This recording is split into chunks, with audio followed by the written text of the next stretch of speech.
So at this point, with three stable scans since beginning in HER2, um, scanning is I guess it's taking on kind of a little bit of a different meaning, or a little different. I tried different things, tactics to try to work with the scanning process.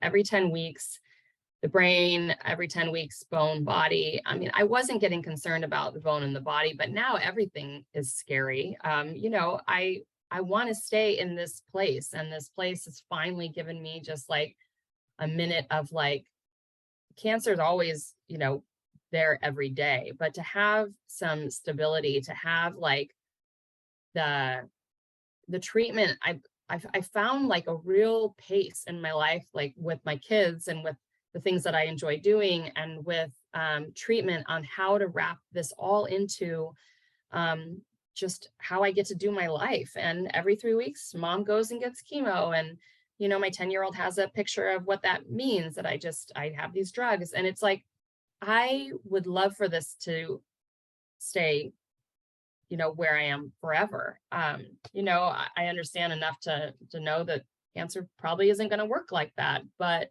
for as long as it can, I kind of take it on myself that the chemo has to do its job, and I have to do my job, and that includes, how I eat and what I do with my body. And I'm a runner. I am able to keep running with these treatments, thankfully. I take breaks and I'm tired and all of the things.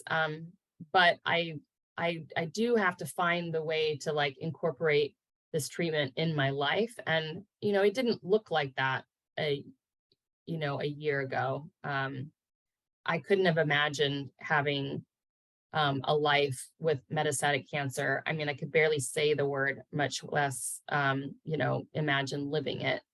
Um, I've I've changed a little bit since being able to have that stability. I've sort of figured out the system that works for me. One of my really good girlfriends comes with me to my brain MRI, like to my readings with my um, radiation oncologist, and we review those together. And she sits there with me. We just sort of have a system going, and it feels good to kind of have just a little plan in place on what that looks like. But it is still one of those things that I don't know what each 10 weeks is going to bring. And there's a lot of anxiety that goes with that. And it definitely affects me, and it affects my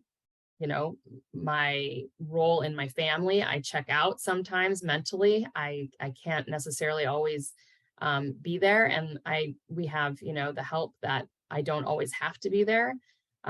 Sometimes my kids are a good distraction, and sometimes they're just a distraction. And I sometimes want to be thinking about cancer, and I want to be scared, and I want to have time to research. And nobody's looking to feel bad, but you're surrounded by something that's encompassed by something that's so big that you sometimes have to sit with that. And I don't want my kids to be a distraction. I want to be able to, um, to be scared sometimes. It's just it's a jumble of emotions.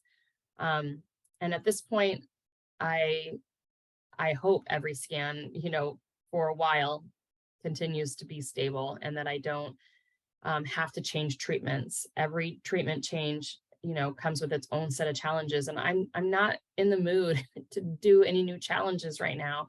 I want to ride this as long as I possibly can. I feel like I've found that sweet spot within HER2, on how to do this in my like everyday life. And um, I just have to keep balancing the fear and the hope that I know people who've been on this drug for 4 years without any new evidence of disease coming up for them. And, you know, if that can happen for them, then that can happen for me. And I feel also very deeply when I read that somebody's treatment, or in HER2 failed them after 7 months or after 1 year, and know very that could be my reality as well.